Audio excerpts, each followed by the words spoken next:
Good afternoon, and thank you so much for joining us today for our executive sessions briefing.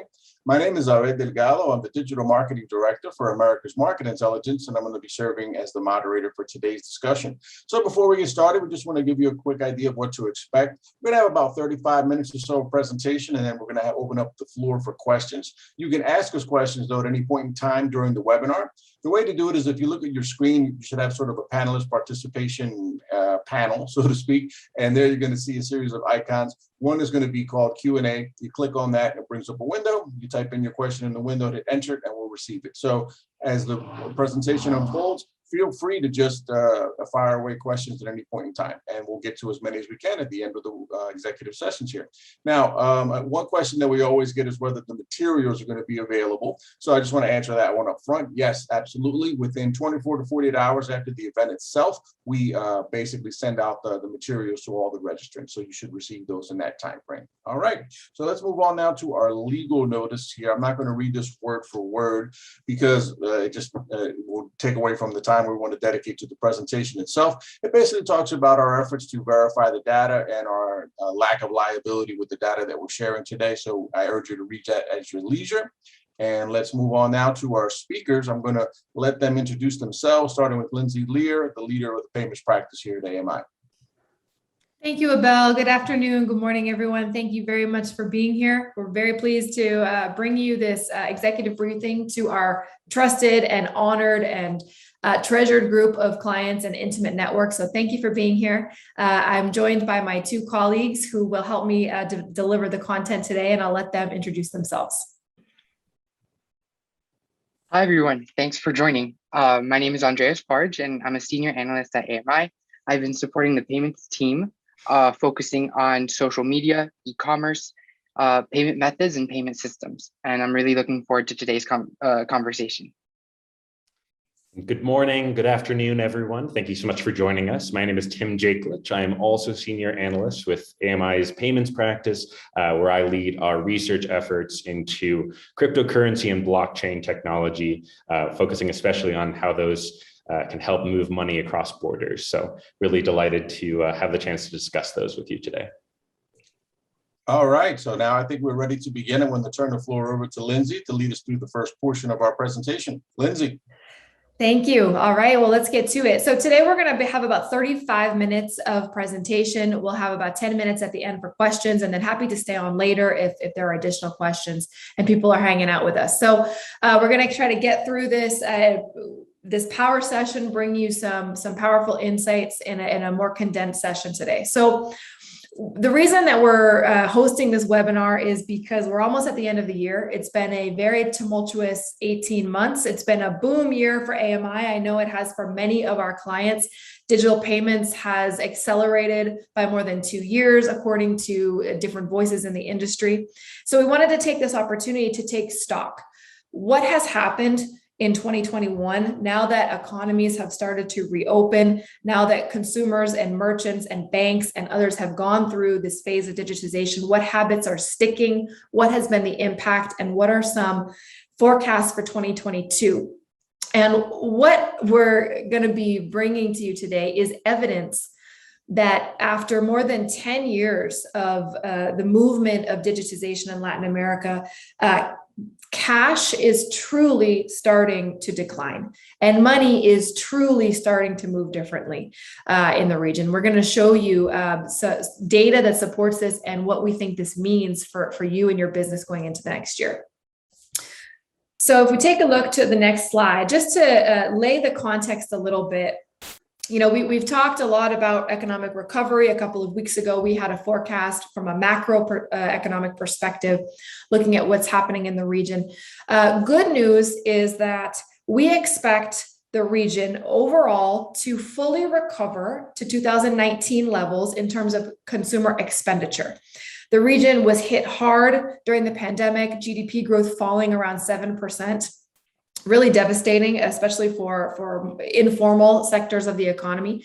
GDP is going to grow in 2022, 3%, but more poignantly for our industry, consumer expenditure is expected to grow about 12% in our top 6 countries. Now, not every recovery is equal. We see Brazil 2020 levels still trailing 2019, same in Argentina and Peru just slightly, but we see full recovery and exceeding 2019 levels in Mexico, Chile, and Colombia. And overall for the region, we expect this to be more or less equal or slightly better than 2019. So great news, consumers are spending again, although maybe those spending habits will have shifted categories as we know. But we can start the year on an optimistic note. Okay, and as we go to the next slide, this just provides some very baseline evidence of the impact of digitization throughout this year. Overall, again, when we're thinking about consumer expenditure, household expenditure, we're looking at $2.6 trillion in 2021. Again, as I mentioned, 12% growth over 2020. And this just provides a breakdown of how these different segments of payments compare to the overall pie. If we consider consumer expenditure as one metric and think about our potential market size, we then see retail spending, then we get into some payment methods, credit cards, debit cards, e-commerce, and then we look at Pix. And what I find astounding is that by the end of 2021, the volume of Pix in Brazil will far exceed the entire pie of e-commerce for all of Latin America. That's pretty astounding. We're going to look at Pix a little bit more in detail in a moment. And even Pix P2B, or person to business, person to merchant payments, are representing a very decent share of overall money movement in the entire Latin America region. So again, this is all tying back to the theme of money moving in different ways, moving into 2022. And what is also interesting to see is the percent of these different payment methods, what percent they're representing of consumer spending over time. And the most interesting line here to note is e-commerce and how it has grown and how it will continue to grow, eating up more share of total household expenditure, which can be used as a proxy for digitization, a proxy for the decline of cash, a proxy for the migration of the physical to the digital. So again, just to provide a baseline context for what we're going to be talking about today. And as we go to the next slide, with that context, we're going to be focusing on three main areas of payments and money movement. We have observed this year, and what we think will even accelerate next year, is the emergence and rooting of three new payment schemes taking place, all revolving around instant payment. Instant person-to-person payment and instant person-to-business payment.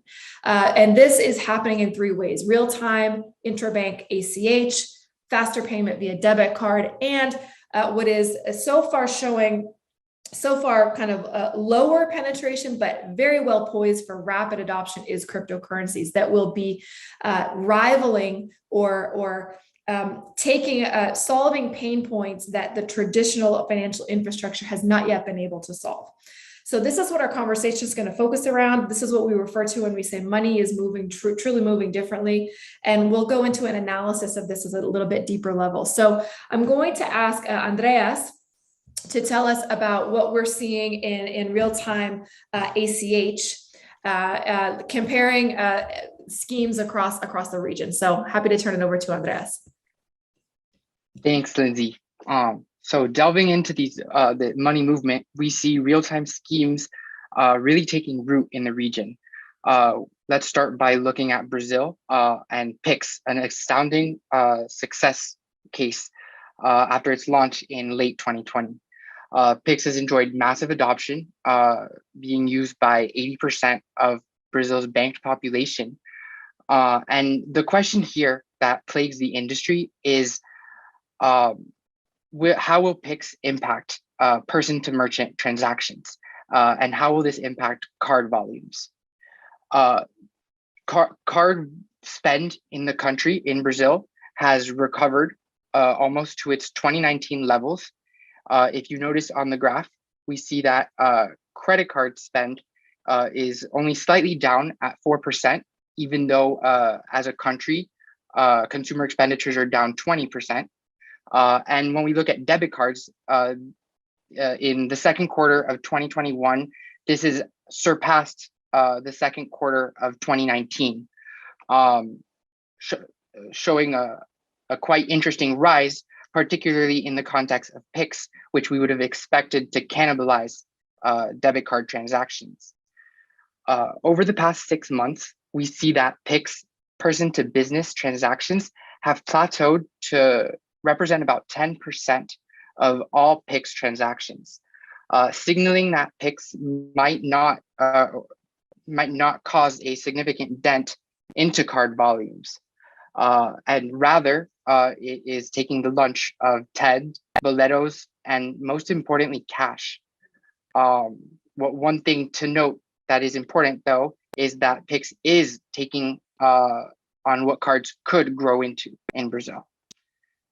I want to take this opportunity now to make a comparison that is not all that made all that often. On the next slide, we will look into Costa Rica's Simpe Móvil, a real-time payment interbank solution system sponsored by the central bank, which saw a powerful acceleration in 2020 and quite astounding growth in 2021, growing 3 times its 2020 level. The graph here nicely shows it's outpacing credit and debit card volume growth. Unlike Brazil, the central bank in Costa Rica does not publish these person-to-business or person-to-person transactions, but we estimate that $5.6 billion or Simpe Móvil is moving $5.6 billion in person-to-person transactions this year. Anecdotally, we know that Simpe Móvil has been used for P2P transactions, but has started to be adopted by merchants, and it's gaining traction. Small businesses like grocery stores are signaling on their walls or window displays that they accept Simpe Móvil, but an even more powerful use case or driver that's growing Simpe Móvil's volume are transactions that feel like P2P transactions. This could be like paying your plumber, paying your veterinarian, paying your doctor. The Costa Rican consumers are showing a willingness to pay using Simpe Móvil for low risk transactions, for transactions where they do not expect to have to make a return or do not expect some form of chargeback. Another driver of Simpe Móvil's growth is that it is free to merchants as mandated by the central bank regulation. Additionally, in Costa Rica, acquirers are required to withhold a percentage of the volume transacted for card payments. And this is not true for Simpe Móvil. This lack of retainer is another incentive for merchants to push consumers to adopt this real-time payment scheme. A key takeaway from Costa Rica is that the cost and tax on the merchant determines the scheme's ability to succeed in the market. Moving on to the next slide, beyond these 2 examples of real-time payments, we must ask ourselves, where else is this move? Where else are these solutions rising, and what other solutions are evolving in the region? The first 2 that I discussed, Brazil and Costa Rica, these successful use cases are strong central bank-led initiatives. Other similar initiatives have been launched in the region and are rolling out. We can look at Argentina's Transferencia 3.0, as well as Mexico's CODI, which has been around for a little longer, but has not enjoyed this success. And that's a whole conversation on its own on the case in Mexico. Aside from the central bank-led initiatives, there are 3 others. And the first one is quite similar to central banks, which is propelled by the clearinghouses or a processor. So an entity that is connected to to various entities or various players in this financial infrastructure. So some examples of this include Colombia's Transfia, pushed by Colombia ACH, as well as another unknown or not well-known use case in Puerto Rico, ATH Móvil, which has been pushed by the processor Evertec and has succeeded in capturing both P2P and P2B flows.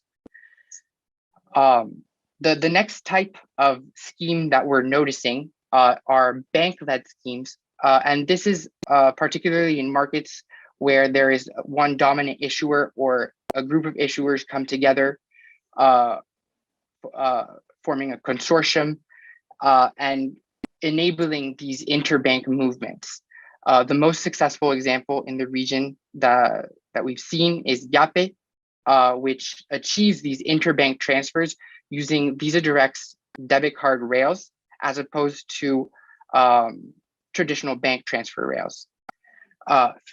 Free in Guatemala, as well as Yapi in Panama, are still in their early stages, but are similar bank-led initiatives, and could very well follow in Yape's footsteps in this privately led, mobile-based, frictionless user experience solution that is a separate brand from the bank itself, but still enabling this real-time interbank transfers. Lastly, this last group that we're looking at are closed loop systems such as Mercado Pago, Rappi, and PagBank, and we'll touch upon this later. But these closed loop ecosystems are up against quite intense competition, and their capability and them remaining closed loop must stand up against this increased competition from interoperability and interbank solutions, and are likely to be crowded out. But of course, these entities are present and they're strong, and they have additional value propositions that add to their space in the market. These conclusions are simply trying to map the region, trying to make prediction on how the region is likely to develop. And we noticed that these payment schemes are growing across the regions and are in early stages in some markets and not present yet in other markets, presenting a nice opportunity to innovate money movement. Now, I'd like to pass on the mic to Tim to discuss the rise of cryptocurrency and its implications on money movement. Thanks for your time, everyone. Wonderful. Thank you so much, Andreas. And I think that innovating money movement is the perfect point of transition into crypto. So 2020 and 2021 will be regarded as landmark years for crypto uptake. For many of you, it may have been the first, you may have had your first experience purchasing a crypto asset, and the same is true for many Latin Americans. So we present here some data points from a survey that we conducted in Brazil, Mexico, Argentina, and Peru in September of this year, assessing the level of uptake of crypto across these markets. And we find some very exciting and powerful numbers. So the top line number, of course, is that 8% of Latin Americans have already made a purchase of cryptocurrencies. Now, we should note that this was an online survey, so there's likely to be a skew towards the digitized consumer, but given the high rate of smartphone penetration throughout the region, we're very confident that this, at the very least, shows the rapid onset of this technology among Latin American consumers. Now, this penetration is still quite low, but again, put up against some other financial products that have been in the region for much longer than crypto, we see really striking points of comparison. So on the right here, we can see that the current share of crypto users in each of these markets is coming to rival even credit card penetration. In markets like Mexico and Peru, we see the most the greatest competition against that legacy product, the credit card. And thinking particularly about why this rate of adoption has accelerated, it's for many reasons, but one of them being that it is now much easier to purchase crypto in the region with the emergence of many new exchanges, the entrance of international exchanges, but also the rise of very successful regional exchanges, such as Mexico's Bitso, which recently announced its 3 millionth customer. So many Latin Americans have already entered the crypto ecosystem, and we can see if we advance here that many more consumers are interested in doing so. So the segment in our survey who reported that they were interested in crypto but had not yet made a purchase in all markets except Brazil, if all of those potential consumers entered the ecosystem, that would already put crypto ahead of credit card penetration. So in addition to the rapid uptake of crypto, the point to mention, and what we really want to come across, is that crypto has rapidly moved from kind of an edge case or a niche financial product to something that is familiar to many consumers throughout the region and may actually have powerful disruptive impacts on their financial lives. So we can move forward here to the next slide to break these numbers down a bit further. The majority of the consumers who have already purchased into the crypto ecosystem are banked individuals. This makes sense. Many exchanges require a bank transfer as a cash-in method or a debit card, though some exchanges, such as Bitso, are now enabling cash pay-in. So the banked individuals are by and large, the majority of those who have already entered the crypto ecosystem, as well as those who they have a slightly higher rate of interest in entering crypto. But it's very fascinating to see here that the unbanked population actually has a lot of interest in crypto as well, with some 6% reporting that they've already purchased crypto and nearly 20% reporting interest in entering the ecosystem. And when we look on the right here at the use cases that are most compelling to these subgroups of individuals, we see some really interesting trends. So investment remains the most attractive piece for crypto, with many individuals wanting to see their crypto assets go to the moon, as they say in the crypto ecosystem, and make a tidy profit. But the other use cases we actually find more interesting and maybe even more impactful in the financial lives of crypto users in the region.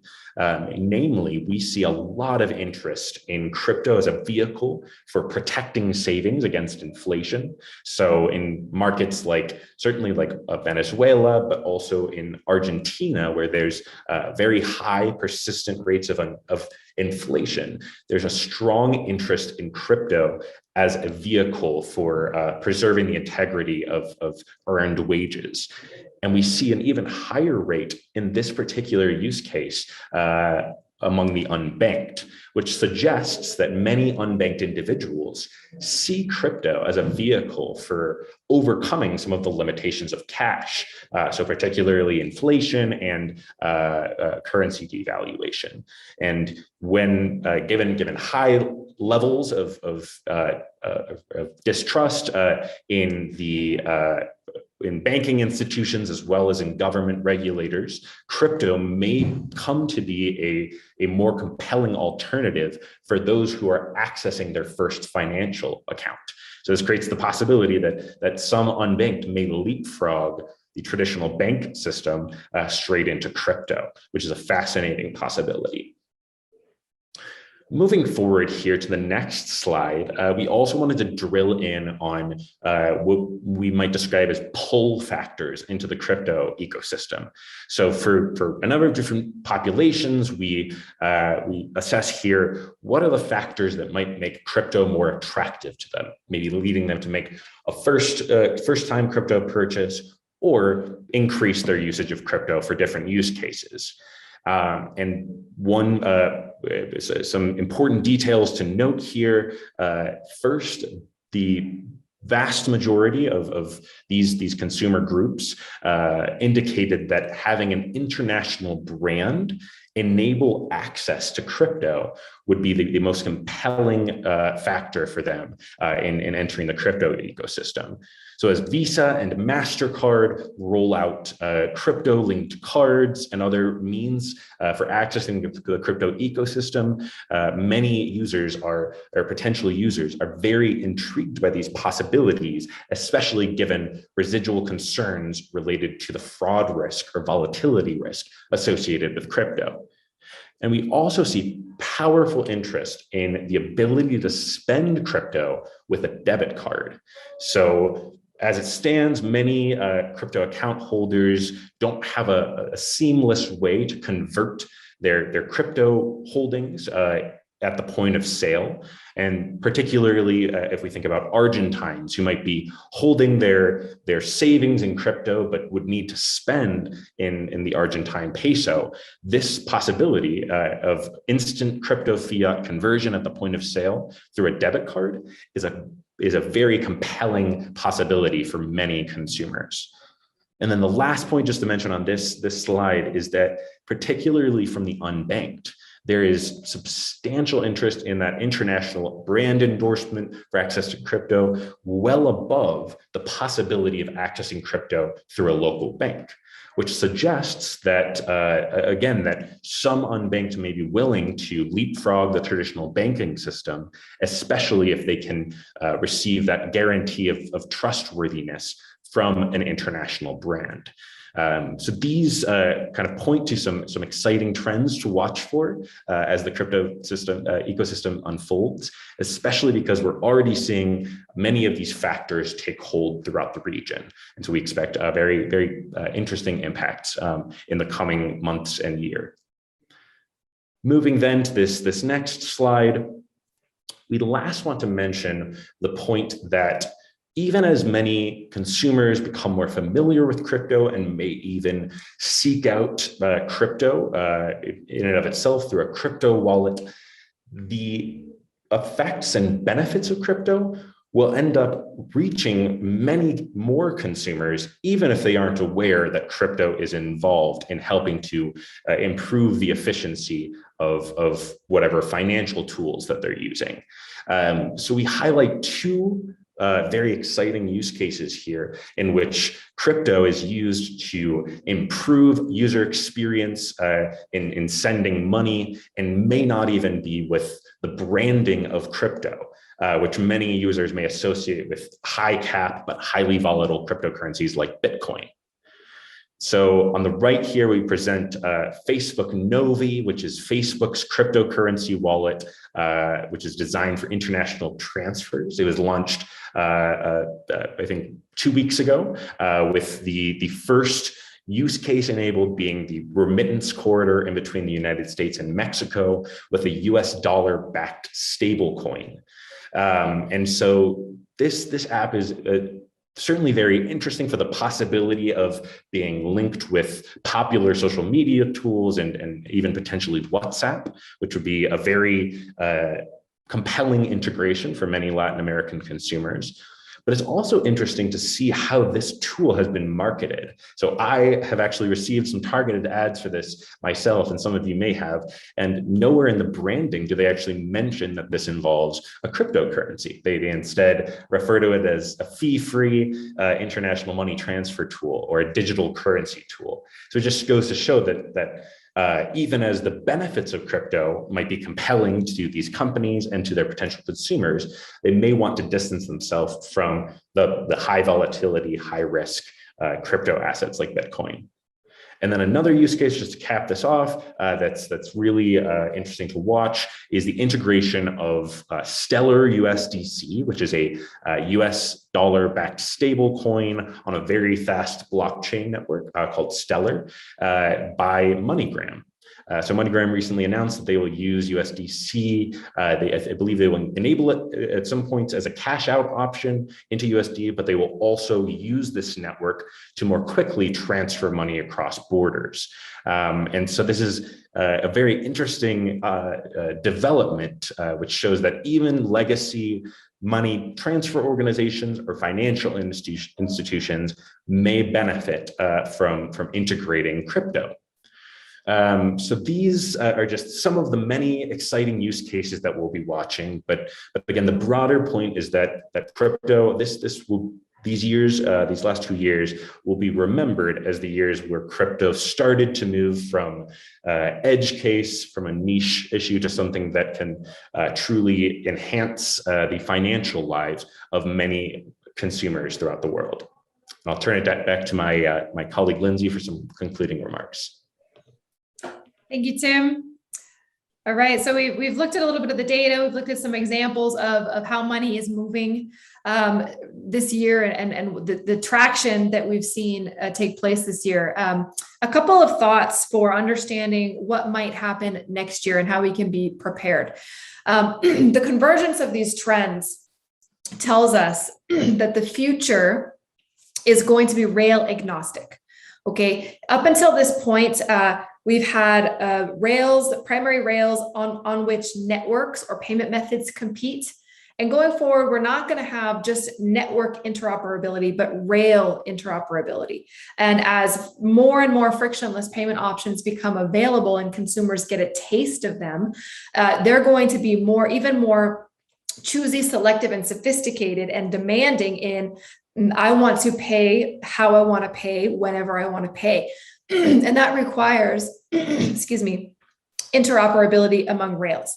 So the companies or the platforms that are going to be most successful are those who open themselves up to a multi-rail strategy. Revolut, for example, is a good example in which they're offering closed loop Revolut payments, as well as debit card payments, as well as international SWIFT transfers, as well as enabling cryptocurrencies.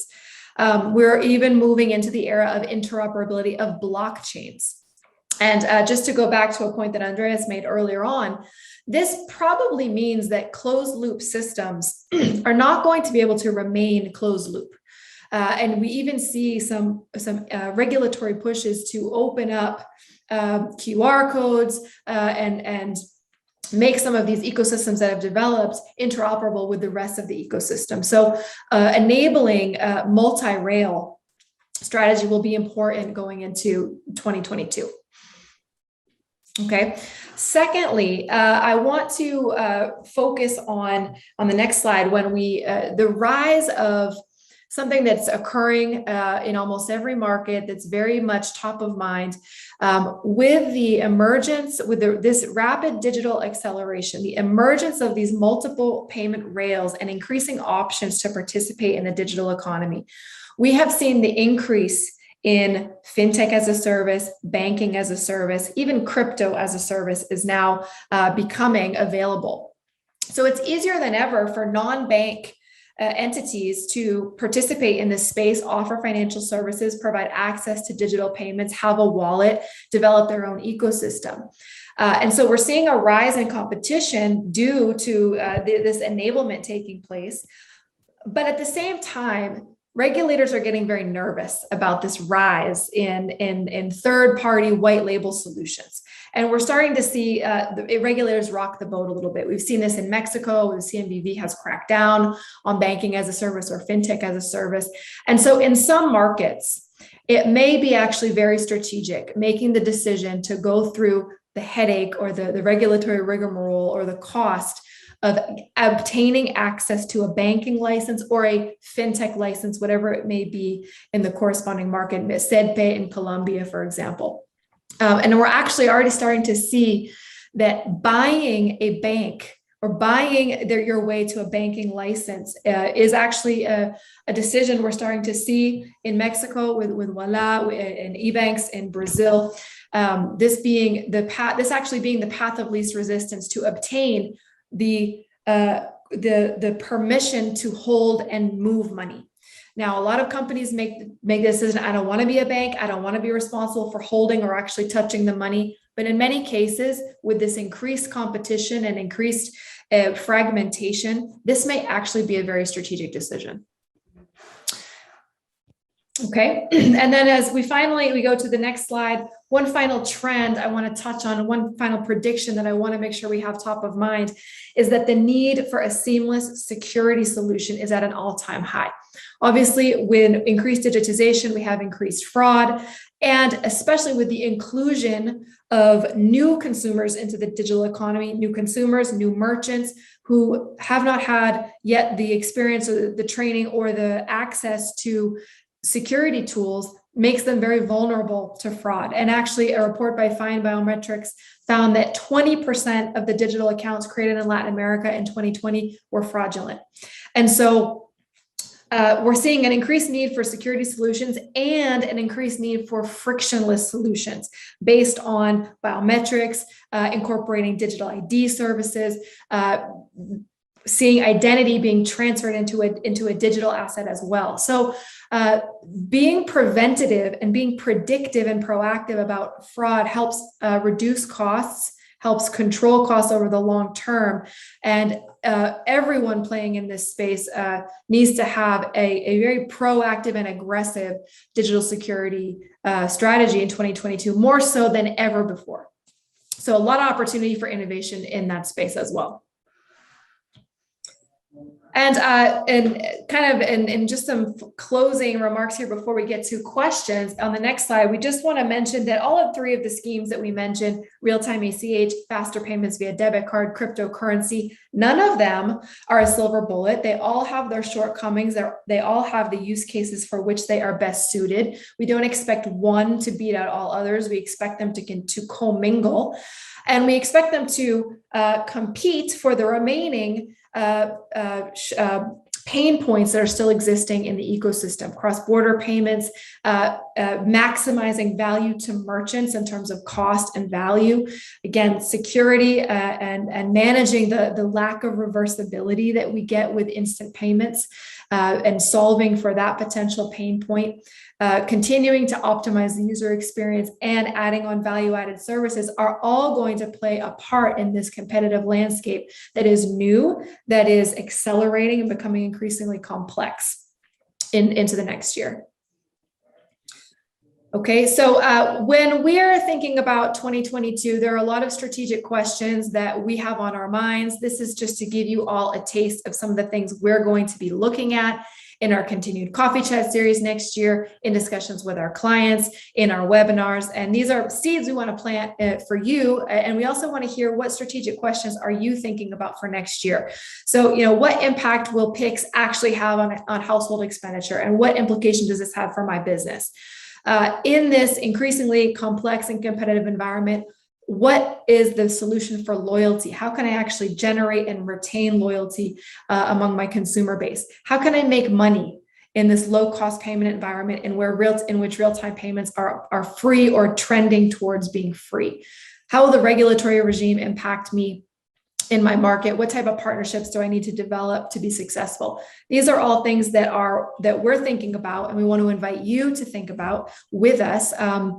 And if we go to the next slide, before we get on to questions, I want to take this opportunity. I have a very curated group of folks on with us today. And we want to just take a moment to give you the opportunity. If we're hoping to sit down with you and be proactive about thinking about strategy and research in 2022. What can we help you answer? What questions can we help you illuminate? What insights can we bring? And so we want to either sit down with you in what's remaining of 2021 or maybe in Q1 2022 and flesh this out a little bit and talk about what will be most beneficial for you making these strategic business decisions. So if you wouldn't mind taking just a moment to answer this poll.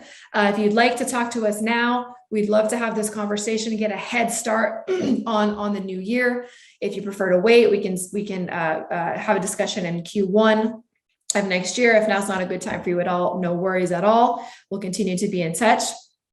But we look forward to hearing what's keeping you up at night, what's on your mind, brainstorming, shedding light on some of the things we're seeing. As we know, these conversations can be very productive in just getting those gears turning and thinking. So just take another about 15 seconds to get your vote in, get your response in, and we'll take it upon ourselves to contact you and be in touch and get the ball rolling so that you're prepared for 2022. All right, so let's close that out. Thank you, Abel. And about the last remaining 5 minutes, just want to take some time to answer a couple of questions that have come through. I'll invite Abel to come back on and moderate this section. If you didn't get your question in, you can do so now. And we may go a few minutes over if people are still hanging in there. I want to stick around for the Q&A. So let's All right. see, Abel. Thank you so much, Lindsay. Let's take a look at a couple of the questions that have come in then. We have one that's interesting from the crypto perspective. It's from Valeria, and she's asking about, is there any information available in terms of fraud in crypto in Latin America? And so that might be one that Tim could field. Yeah, absolutely. Thank you, Valeria.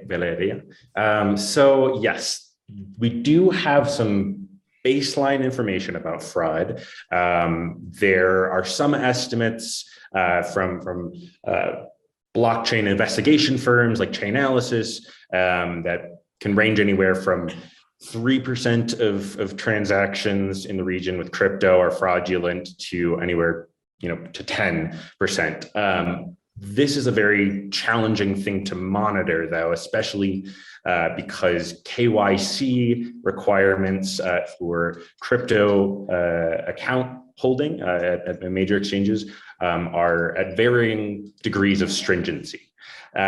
This we expect may improve this ability to monitor for fraudulent transactions or money laundering related activities.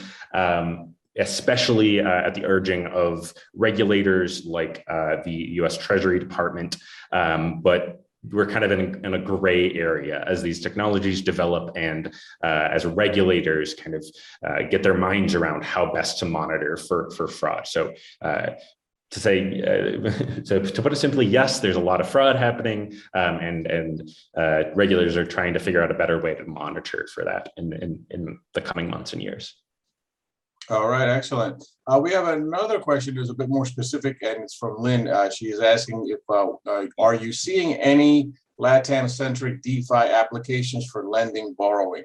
Mm-hmm, for sure. So one of the most basic and original DeFi applications is the stablecoin DAI, which permits the issuance of a US dollar linked stablecoin against collateral of cryptocurrency deposits. That is very popular in countries like Argentina. And there are many other DeFi protocols that are being developed in the region or being expanded to the region. Now, for those who aren't familiar, DeFi is decentralized finance, trying to get into the credit extension space through decentralized blockchain protocols. One of the key limitations that I would just mention of this protocol is that they still these extensions of credit still require heavy collateralization. So it's still not a substitute for many traditional credit offerings, and so that is something that many DeFi developers are still working on. And so there could be integrations in the future with things like oracles to try to include some more traditional measures of creditworthiness, but it's still in its infancy. And on that note, Tim, this is not related to crypto or to blockchain, but the question of credit is going to be extremely strategic. It already has shown to be this year, as we're going into next year, we're already seeing a lot of experimentation in innovative credit at the POS and for consumers. And the problem, solving the problem for SME credit has been a long-standing pain point, and starting to see increased innovation and experimentation there. But I expect to see a lot of work and investment going into kind of extending credit at the POS for consumers beyond just installments, which have been around in the region for a long time. So finance, very top of mind for neobanks, for ecosystems that are looking to become profitable, looking to make it get into the red or get into the black, looking for new ways to make money and become sustainable. All right, thanks. Well, we have a question here that maybe Andreas can field. It is how are card spend volumes evolving and varying by market in 2021? Great, thanks, Abel. Both credit and debit card volumes have increased, as we shown earlier, and traditional markets like Brazil for credit card and Mexico for debit cards are still hold the lion's share of the volumes for the respective cards in the region. But it's interesting to note the rapid growth in both credit and debit cards in Peru. Credit cards grew their volume by 60%, comparing 2020 to 2021, but according to our full year 2021 estimates. And the same is true for debit cards, seeing an increase by 46%. Another massive growth in volume would be Chile's debit cards, which grew over 40% as well. All right, thanks. Here's another general question. Maybe Lindsay might want to field this one. It's what trends are you seeing in fintech as a service? Okay, it's a huge topic, and I love this topic. It's really interesting to see. We're seeing, I would point to Brazil and Mexico are two very interesting cases. Brazil is a country where we have many enablers, half a dozen or more fintech as a service enablers who are already working with clients and bringing retailers, marketplaces, even gas stations who are nowhere near financial services are now being able to offer a wallet, support a debit card, things like that. This is already well underway in Brazil. In Mexico, as I mentioned, on the other hand, we have a regulator who is not very friendly towards this model. And it was interesting at Money 2020, a couple of weeks ago, speaking with a veteran of the Mexican digital payments landscape environment. I asked him, what do you think the problem is? And his response was, the regulators simply don't understand it. That's one opinion. I don't know if it's true, but there's a lot of misconception about the risk of a third-party white label solution being offered to an institution that's not actually holding the funds and providing lack of transparency to the consumer. So still a lot of work needs to be done to illuminate and help and understand this model and help everyone get on the same page in terms of liability and risk. So the regulator very much has a big piece to play, but nevertheless, we see this pushing and growing, and it will all flow and move according to consumer demand, user experience. Whoever is able to provide the best user experience is what consumers are going to want to demand, which regulators will inevitably have to respond to. All right. Thank you, Lindsay. We have another question from Adam that looks like it refers to an earlier point in the presentation, and it is for sending and receiving money to and from abroad, what percentage of that is for remittances versus purchases? I think that's referring to one of the data tables from earlier on. Yeah, that, it's a great question in terms of understanding total, breakdowns. When we think about money being sent through, not thinking about an e-commerce purchase, but money being sent cross border, it's when we're thinking about consumer payments, it's almost 100% remittances. Today, we're starting to, there is a small percentage of that that's used for, a bank transfer to pay for high ticket purchases like education or health insurance or some large travel expense. Bank transfer for cross-border purchases from consumers is still a small portion of that pie, but you have companies like Flywire who are enabling bank transfers for cross-border payments. You have some other innovators in the space trying to solve for cross-border purchases, and we'll see this mix change over time as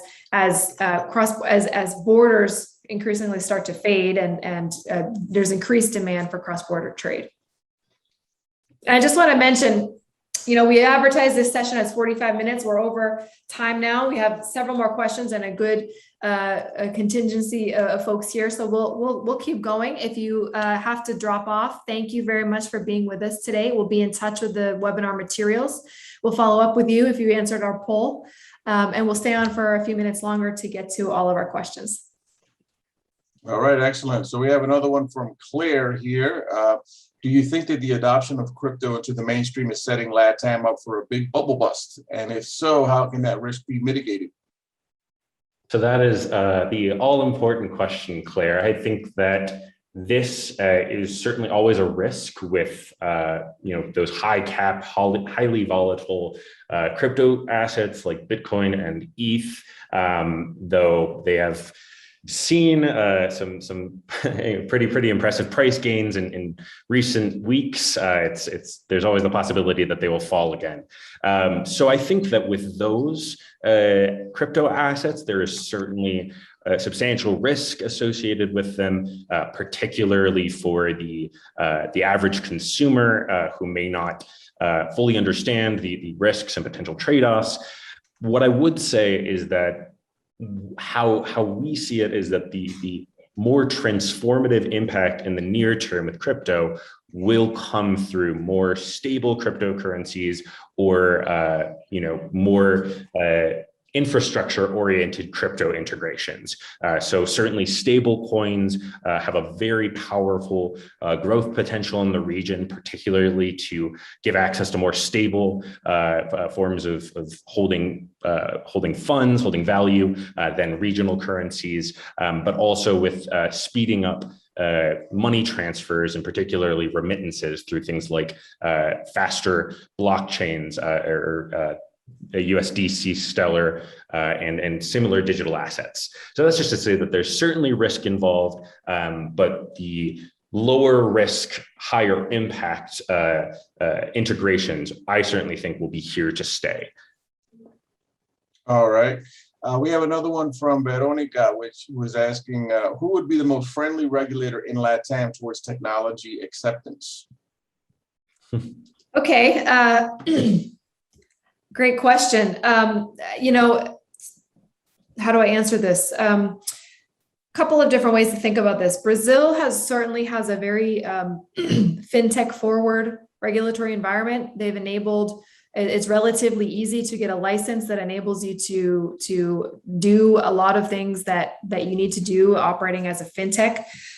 They have supported banking as a service, implementing open banking. Of course, Pix was rolled out very successfully and is overall considered to be a very well done job by most folks in the industry. Overall, Brazil has a head start, having started the move towards interoperability of card networks a good 10 years before many of the other markets. So Brazil is certainly, there are challenges in Brazil, we know, but in terms of fintech regulation, a pretty positive environment. A place like Colombia, where the positive thing about Colombia is that the rules are clear. there's been in terms of obtaining a license to be able to hold funds and move funds, to get a SEDPE license, it might take 2 years and it might take a hefty investment, but at least the rules of the game are clear and what I have to do is clear, and there's no uncertainty around what is allowed and what's not. The challenge in Mexico is that it's very uncertain. The regulators have come out with surprise warnings or penalties, have changed the narrative on how they're approaching these different fintech evolutions.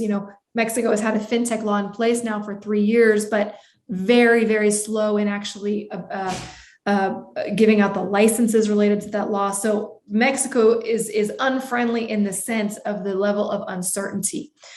Another way to look at that question is how are regulators promoting digital payments from a tax standpoint. So Colombia, while we spoke positively about it in a moment, still has the 4x1 tax on all financial transactions.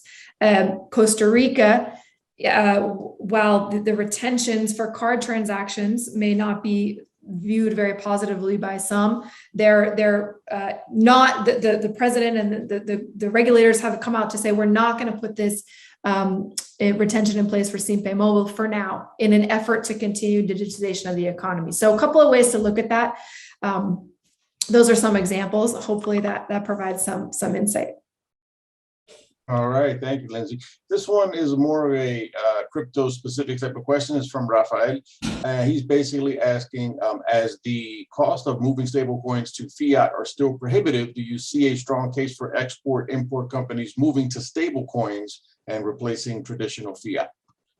Yes, that is an excellent question. And the answer is yes. I think that anyone who is moving money cross-border has a strong case for using crypto instead of their traditional payment methods, certainly with the faster speeds that crypto can achieve as compared to some more traditional payment methods, but also potentially lower costs.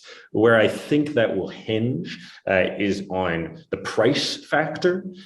You, Rafael, mentioned the challenges of converting from stable coins to fiat. So many crypto exchanges or crypto providers will still charge a fairly hefty fee to convert or to cash out. So I think Coinbase, if I'm not mistaken, has around 2.5%, 3% fee for conversion.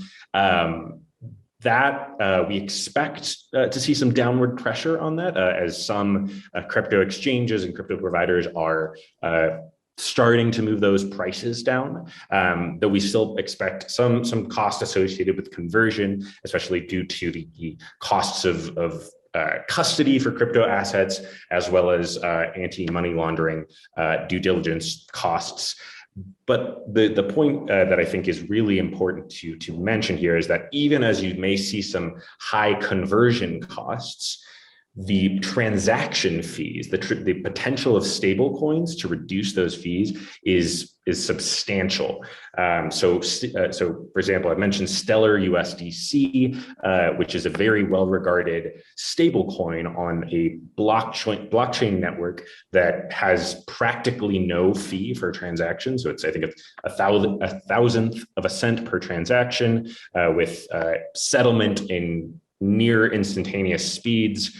So that, even if you do have a conversion fee in the near term, that's higher than what you'd see for cash in or transaction costs for traditional methods, you might see some of those, the bottom line improve based on those reduced transaction fees. So I think there is a great case for uptake. It just depends on cost and also businesses' willingness to delve into this newer technology area. All right, thanks so much, Tim. Well, I think we're pretty much out of time, so we're going to have to wrap this up for today. We really want to thank all of you for coming out today and hope that you enjoyed this executive session and found it illuminating, and hope that we can offer you more soon and tackle some more questions as payments continue to evolve in Latin America. So thank you so much. We're going to sign off for now and have a great day.